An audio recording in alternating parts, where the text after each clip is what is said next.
Praise lord. హల్లెలూయా. క్రీస్తునందు ప్రియమైన వారలారా, ప్రభువు నామమున నా యొక్క ప్రత్యేక వందనాలు మీ అందరికీ తెలియజేస్తున్నాను. అందరూ బాగున్నారా?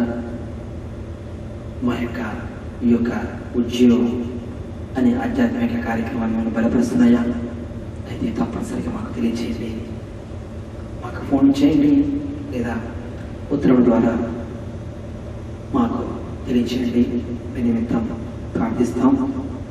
ప్రభు కృపను బట్టి మరి ఈ యొక్క దేశం నుండి మేము ఈ యొక్క శుభవార్త అందించడం జరుగుతుంది కనుక మా అందరి నిమిత్తము మీరు ప్రార్థన చేయండి.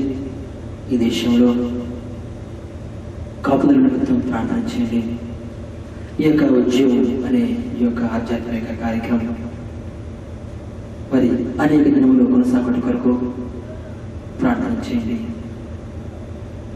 మాతో మీరు కూడా సహకరించండి, పాలు భాగస్తులు కండి. మరి ఎవరైనా ఏ విధ చేతులైనా మీరు బాధపడుచుంటే మీ నిమిత్తం మేము నిత్యము ప్రార్థన చేస్తూ ఉంటాము. మరి ఈనాడు మంచి బహుమానము పొందాలని ఆశించి మనకు ఆధ్యాత్మిక పోరాటంలో ఉన్న మనకు ఒక అమూల్యమైన సందేశాన్ని ప్రభు అనేటువంటి యేసుక్రీస్తు ప్రభు తన ఆత్మ ద్వారా ఇప్పుడు అందించబోచున్నాడు. చిన్న ప్రార్థన చేసుకుందాం. ప్రేమ నమ్మకము గల మా ప్రియ పరలోకపు తండ్రి, పరిశుద్ధులైన దేవా, మీకు వందనాలు తండ్రి.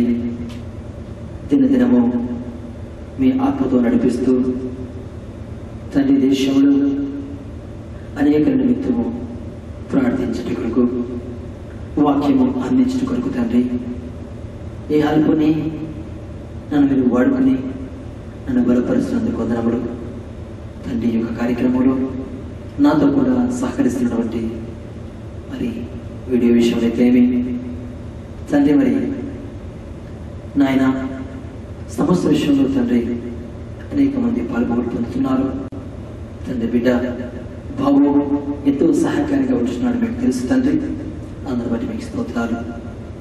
మరి ప్రభు వాక్యం ఇచ్చిన ప్రతి బిడ్డను తండ్రి నాయన మీ ఆత్మ ద్వారా బంధించి తండ్రి వారు అటు ఇటు చూడకుండా మీ యందు దృష్టించి మీ యొక్క జీవగల మాటలు విడుకు మీ సహాయం దయచేయమని యేసు పరిశుద్ధ నామమున ప్రార్థించి పెట్టుకొచ్చున్నాము తండ్రి. ఆమేన్. క్రీస్తునందు ప్రేమించు వారలారా, ఆధ్యాత్మిక పోరాటంలో ఉన్న మనకు ఒక రక్షణ సాధన మనకు తోడ్పడేది ఆత్మ సంబంధమైన జీవితము. అది స్వాత్వికమైన మనస్సు. దేవునికి స్తోత్రం. ఈ రోజుల్లో అనేకులకు, క్రైస్తవులకు, దేవుని యొక్క బిడ్డలకు, మరి వాక్యము చెబుతున్న వారికి, వాక్యము చూస్తున్న వారికి ఈ రోజుల్లో కావలసినది ఏమిటంటే స్వాత్వికమైన మనస్సు. దేవునికి స్తోత్రములు. నా ప్రియ సహోదరి సహోదరుడా, సామెతల గ్రంథంలో 14వ అధ్యాయంలో 30 వచనాలు మనం గమనించినట్లయితే స్వాత్వికమైన మనస్సు శరీరమునకు జీవము. దేవునికి స్తోత్రం. స్వాత్వికమైన మనస్సు దేవునికి జీవమనగా శరీరమునకు జీవము. దేవునికి స్తోత్రం. ప్రేమించగలరు ఎవరైతే ఈ లోకములో ఉన్నంత కాలము కూడా ప్రభువుతో అనుగుణంగా నడుస్తున్నటువంటి ప్రతి ఒక్కరిలో, ప్రతి ఒక్కరి జీవితంలో కావలసినది స్వాత్వికమైన మనస్సు. ఎందుకంటే ఎవరైతే స్వాత్వికమైన మనస్సు కలిగి ఉంటారో వారిలో జీవం ఉంటుందని వాక్యం సెలవిస్తున్నది.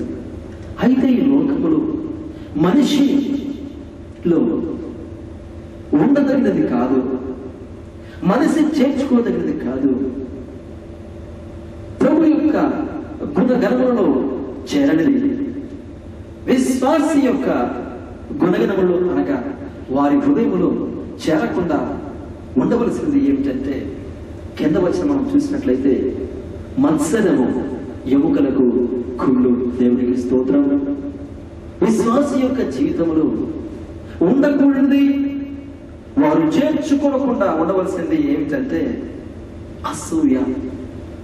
ఈ రోజుల్లో ఎంతో కొంత, ఎందుకు ఈ మాట నేను ఈరోజు ప్రకటిస్తున్నానంటే, ఉజ్జీవము కలిగి క్రీస్తు కొరకు జీవించవలసినటువంటి అనేకులను ఈ యొక్క కొంచెం అనగా చిన్నది కదా అనుకుంటామా, అది ఏమిటనగా అసూయ, మత్సరము. దేవునికి స్తోత్రములు. ఈ యొక్క మత్సరము అనేకులలో ఉండి అనేకులను ఈడ్చుకుని తీసుకుని వెళ్ళి ఎక్కడ పడవేస్తుంది అంటే మరణంలో పడేస్తున్నట్టు మనం చూస్తున్నాం. ప్రేమించువారా, మనం గమనించినట్లయితే ఎముకలో బయట ఏదైనా ఉన్నట్లయితే కుళ్ళు పడితే మరి దాన్ని తీసివేసుకున్నటకు అనగా మన శరీరం మీద ఏదైనా అయితే దాన్ని కనుక్కోగలము. కానీ అది ఎముకలలో ప్రవేశించినట్లయితే చూడండి, చాలా మందిలో మరి ఎముకలు కూడా ఏమవుతుందట, క్యాన్సర్ వస్తున్నట్లు మనం చూస్తున్నామండి. క్యాన్సర్ ప్రవేశిస్తున్నట్లు మనం చూస్తున్నాం. ఆ క్యాన్సర్ ఎక్కడికి తీసుకెళ్తుందంటే చివరికి మరణానికి తీసుకెళ్తుంది. ప్రేమించే వాళ్ళ అందుకే సామెతల గ్రంథములు జ్ఞాని అయినటువంటి సొలొమోను మహారాజు ఈ లోకంలో అనేకమైనటువంటి వారికి పరిశుద్ధాత్మ ప్రేరేపణ కలిగి ఆయన వ్రాసి ఇస్తున్నటువంటి పరిశుద్ధాత్మ ద్వారా గొప్ప మాట ఏమిటనగా సాత్వికమైన మనస్సు కావాలి. అది జీవముని వాక్యం సెలవిస్తుంది. జీవం కొరకు పోరాడుతున్నటువంటి అనేకులు ఈ లోకంలో అదేంటండి, మనిషి మరి మరణిస్తాడు కదా, ప్రతి మనిషి లోకంలో మరణించాలి కదా, మరి ఏ విధంగా జీవించుకుంటాడు అనుకుంటే ప్రేమించే వాళ్ళారా, నిజమే. ఈ లోకంలో ప్రతి మనిషి మరణించాలి. కానీ మనిషికి ఎన్ని మరణాలు ఉన్నాయండి? 2 మరణాలు ఉన్నాయి.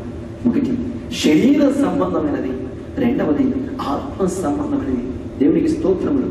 ఈ యొక్క కుళ్ళు అన్నది ఉన్నట్లయితే ఈ ఎముకలలో ప్రవేశించినటువంటి అసూయ ఏమి చేస్తుందంటే, అది మన హృదయంలో ఉన్నటువంటి ఆత్మ సంబంధమైన జీవితాన్ని అయితేనేమి మన యొక్క ఎముకలను దినదినము కొరికి వేసి మనము పిప్పిచ్చేసి ఎక్కడికి తీసుకెళ్తుందంటే మరణానికి తీసుకెళ్తుంది. ఆత్మ సంబంధి అయిన వాడు తన యొక్క ఆత్మీయ జీవితాన్ని కోల్పోతాడు.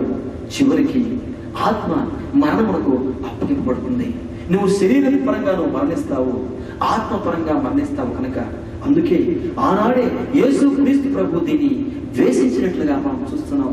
నా ప్రియ సహోదరుడా, సహోదరి, అందుకే ఈనాడు పరిశుద్ధాత్మ యొక్క ప్రేరేపణ ద్వారా నేను మీ ముందు ఉంచాలన్న మాటలు ఏమిటంటే, ప్రేమిన వారా, మన జీవితాల్లో మనందరి యొక్క జీవితాలు, ఈ రోజుల్లో క్రీస్తు కొరకు జీవిస్తున్న వారి యొక్క జీవితాలు, క్రీస్తు కొరకు ఎదురు చూస్తున్న వారి యొక్క జీవితాలలో ఏముండకూడదంటే సాత్వికమైన మనసు కలిగి ఉండాలని వాక్యం చదివిస్తారు. ప్రేమించారా, ఈ యొక్క అసూయ ఏమి చేస్తుందంటే దానికి ఇష్టము లేకుండానే ఇతరులను బాధపరచాలి అనుకుంటుందండి. దానికి ఇష్టం లేకుండానే బాధపరచాలి అనిపిస్తుంది. ఎందుకంటే ఒక చోట ఇద్దరు స్పోర్ట్స్ మ్యాన్స్ వారు చక్కగా పరిగెట్టాలనుకున్నారు. ఇద్దరు గెలుపొందాలనుకున్నారు. మామూలుగా ఎవరైనా సరే పరిగెత్తాలనుకున్న వారు ఇద్దరు గెలవాలనుకుంటారు. కానీ ఈ పరుగెడుతున్నటువంటి వ్యక్తిలో ఎందుకు ఈ మాట చెప్తున్నానంటే, ఎముకలకు కుళ్ళు అనగా తనకు తానే ఏం తెచ్చుకుంటాడంటే ఈ యొక్క అసూయ వలన తనకు తానే మరణాన్ని తెచ్చుకుంటాడు. మనం ఎవరినో మనం బాధిస్తున్నాం అనుకుంటాం. అసూయ పడిపోయి మనకు చాలా అసూయ ఎలా కలుగుతుంది? మన పక్కించి వాళ్ళు బాగా ఏమంటారు, డబ్బులు సంపాదిస్తే, లేదా మనకంటే పక్కించి వాళ్ళు టీవీ కొనాలనుకోండి, మనకు బ్లాక్ అండ్ వైట్ టీవీ ఉంటే పక్కింటి వాళ్ళ కలర్ టీవీ ఉంటే మరి చూసిన అక్క ఏం చేస్తుంది, ఏం చేస్తున్నావు అంటే ఉద్యోగం, ఏం సంపాదిస్తున్నావు, మనకంటే